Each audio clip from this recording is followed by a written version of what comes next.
Good afternoon, or morning, sorry. We're slightly earlier than normal. It's a good morning to you, and welcome to Inside the Paddock. In fact, we are inside Parc Ferme after one of the most remarkable MotoGP qualifying sessions that we've seen for a very long time, because for the first time in over 1,000 days, Yamaha and Fabio Quartararo are on pole position. The Frenchman setting a new outright all-time lap record of this magical Jerez circuit.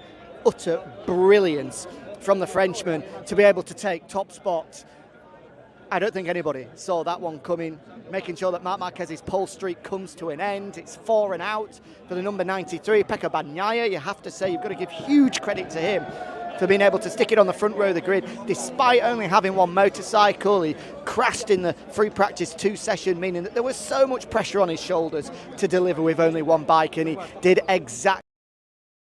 The headlines will quite rightly go the way of Fabio Quartararo. As you can see, the Yamaha squad all celebrating down here at the moment. Let's see if we can get some reaction from some of the Yamaha guys and girls that are down here at the moment. You can see Max Bartolini, Diego Gubellini, crew chief. I spoke with Maio Marigali on the MotoGP World feed just a few moments ago, and this is a lovely embrace as well as Paolo Campanotti points in the direction of Max Bartolini. That is the man who is trying to spearhead Yamaha back towards the summit of MotoGP. A big smile on his face, and for good reason as well, because Yamaha are well and truly back.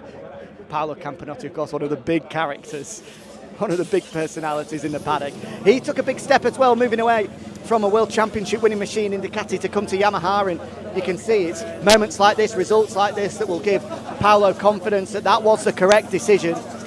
Chatting away with Paolo Perfeccio there as well, the new managing director down at Yamaha, and I'm going to grab a word with Paolo in just a minute because I spoke with Maio earlier on. Paolo, just before you shoot off, what a moment that is. A huge one for Yamaha. I spoke to Maio on the World feed.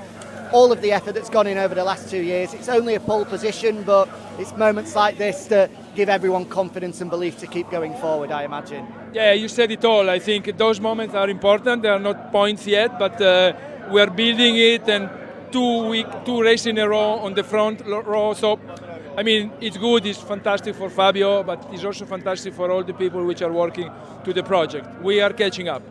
The lap itself, a special lap by a special talent. Have you ever seen anything quite as good as that? Pretty good, eh? Not bad. No, it's fantastic because there's standard condition. Everybody has the same opportunity. Fabio is the champion. You need a good bike to perform like this, so we are happy because the things are starting to come together. Absolutely. Good luck in the sprint. Thank you, for sure. Let's hope. Yeah, I'm sure we'll be grabbing a word with Paolo on the grid later on MotoGP's World feed, and quite rightly as well, because that was just absolutely sensational. Let's get right to the front and have a look here at Fabio Quartararo as he celebrates with his helmet technician here, Tommy-san. He's got that watch. Look at this, a special Tissot watch, the first one that he's had to signify pole position for a very long time. And now he'll have to, in a moment, try and bring himself off of cloud 9 to try and refocus on what's to come, because as he said in Parc Ferme just then, pole position is incredible. It's a big moment, a special one for all of the team, but as we so often say, there are no points for pole position, and Fabio Quartararo now knows that he has to try and make the most of this pole position to go and try and battle for a podium, a first podium, since actually we were last here in Jerez, although that one was taken away from him, was it not, because of a tyre pressure penalty. I don't think there'll be any concerns with that later today. They'll make sure that they are setting it with the opportunity to try and lead the race, because that's exactly what he can do from pole position as he now makes his way down towards the Yamaha box. And let's follow him too, shall we? In fact, look at this, what an honour. We can get in the slipstream of 2 GP25 Ducatis. Here is Pecco Bagnaia's machine that is just going off to the left to go into technical control. Fabio Quartararo's machine has been dragged back as well to go into technical control, as we see Marc Marquez's machine now coming into the box here as well. And we can stop off here with Marc to see the debrief that's ongoing at the moment. Second on the grid, and that pole streak, as we say, does come to an end. as a result, but he's put himself in a great position and has once again showcased that he definitely does have the pace to challenge for victory later on today.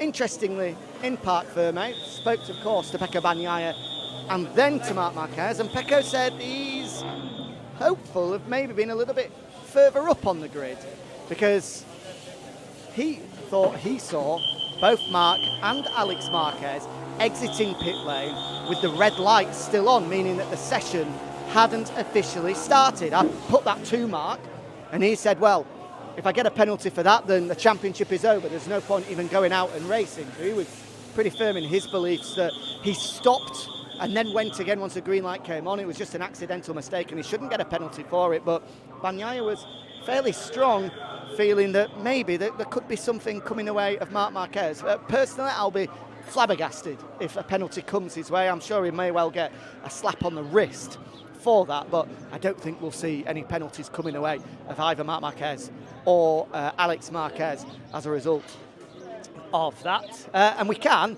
bring you up to speed with what else happened in MotoGP qualifying then. Hectic one, try catch our breaths.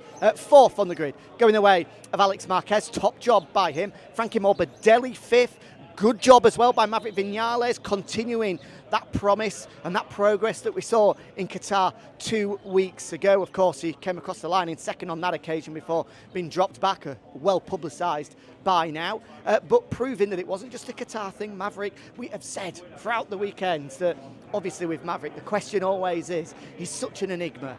He's such a special talent, but often he's been unable to deliver that kind of consistency. But he certainly is proving that that consistency is maybe there this time around. Being able to back up a sixth place on the grid, of course, in Qatar with yet another. Really pleased with as we see Fabio deep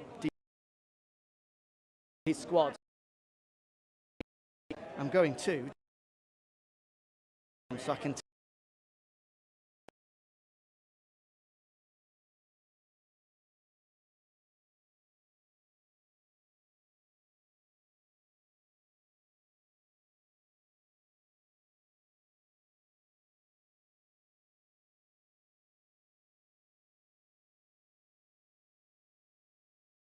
Hands Pedro Acosta, it seemingly wasn't able to put the lap. Another one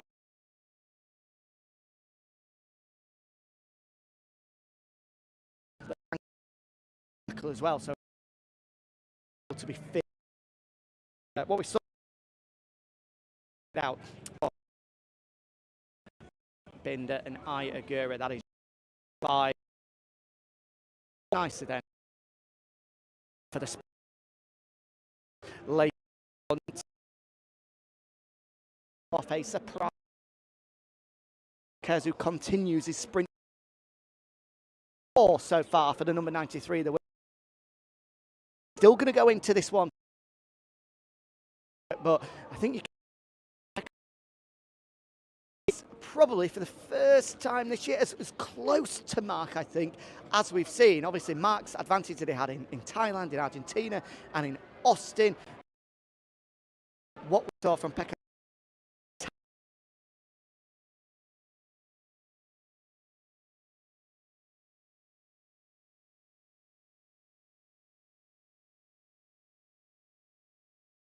I think it's going to make a very, very interesting race indeed later on as we swiftly move through from, as our cameraman nearly falls over. Are you okay?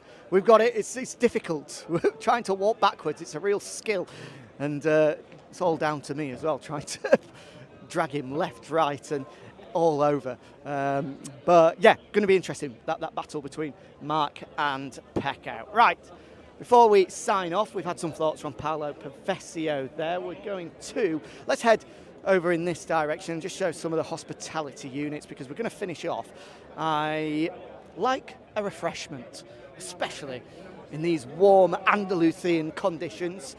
And of course, this is the Estrella Galicia, where's the camera? There we are. The Estrella Galicia Grand Prix of Spain. So, as a result, no problem. Security, don't want to get in trouble. We might as well show you a very special, what can we call it, gift that Estrella Galicia have put out this weekend as a result of this being the Estrella Galicia Grand Prix of Spain. They have launched a special can, a special bottle as well, a new design over the course of the weekend throughout the Andalusian region for people to buy and enjoy. I will be having a Estrella Galicia 0-0, of course, and then may go on to the full fat stuff later on this evening, because there's a lot going on sporting wise in this part of the world. It's actually the Copa del Rey final, the Spanish Cup final later on today. A big one as well between Real Madrid and Barcelona. And I'm very excited to be going along and enjoying it as well with some of my colleagues, which should be good fun. But we'll get the party started nice and early with the sprint, and then with the football later on today, before we then come back from Seville to Jerez de la Frontera to get ready for the big one tomorrow, the Spanish Grand Prix. As we see Scott Ogden, Moto3 rider here. There's a big derby, a big rivalry between us today, because my team, Bradford City, is playing Scott's Doncaster Rovers. It's third versus first. It's a cup final. Scott, I hope your team loses. It's going to be 3-0 for sure. It's not. There's a big rivalry. If you see two people fighting in the paddock later, it will be me and Scott, two hooligans, scrapping over whose team is better. But obviously, there's no debate. It's obviously the mighty Bradford City that will be taking victory today, charging towards promotion to League One. Big day, very big day. I'm not going to lie, I will have one eye on that later on today, just to see how my favoured team does. But none of that for the moment, and let's concentrate on the wonderful people at Estrella Galicia who've put on quite the show here this weekend so far. This is the Estrella Galicia Hospitality Unit, as you can see, with a special poster that's been made up to honour the Gran Premio Estrella Galicia 00 de España 2025. And we can come inside and finish off this special edition of Inside the Paddock with a very special beverage. Where are we going? We're going to the left, we're going to the left. Oh, hello. Buenos días, ¿qué tal? Buenos días, ¿qué tal? Muy bien, gracias. I would like a special Estrella Galicia, please. Do you have a special one for me? I don't speak English. Oh, okay. No problem. Una cerveza, por favor. There we go. That's my Spanish level. I need to make sure that we have we got the special can? Where is it? Is it coming? I'm being poured a 0-0, but I want to make sure that we've got the can to show off where this special design is, because that's the whole reason we're here, as we see the mighty fine 00 Estrella Galicia being poured out in front of me. You can see here, this is one of the special designs here that has got the official wraparound to signify that it is the official beer of MotoGP. And thank you very much indeed. Thank you. And there we go. Have we got the special can? We've seen it here. Here we go. The official beer of MotoGP, and I believe there is a prize as well if you buy it, if you peel that off. You can, I'm just reading the blueprint here. You can enter a competition to be in with a chance of winning tickets. Just go to MotoGP.estrellaGalicia00.es to be in with a chance of winning some prizes that you definitely want to try and get your hands on, thanks to the very good people at Estrella Galicia. So there we go. Cheers to you all at home. Thank you. Come on, let's do it properly. Cheers. Lovely. Spin that round as well so we can see. There we go. Officially refreshed, ready to go, ahead of a fine day of action coming here under the Andalusian sunshine in Jerez. We'll see you for sprint later on today. I'm going to finish my drink.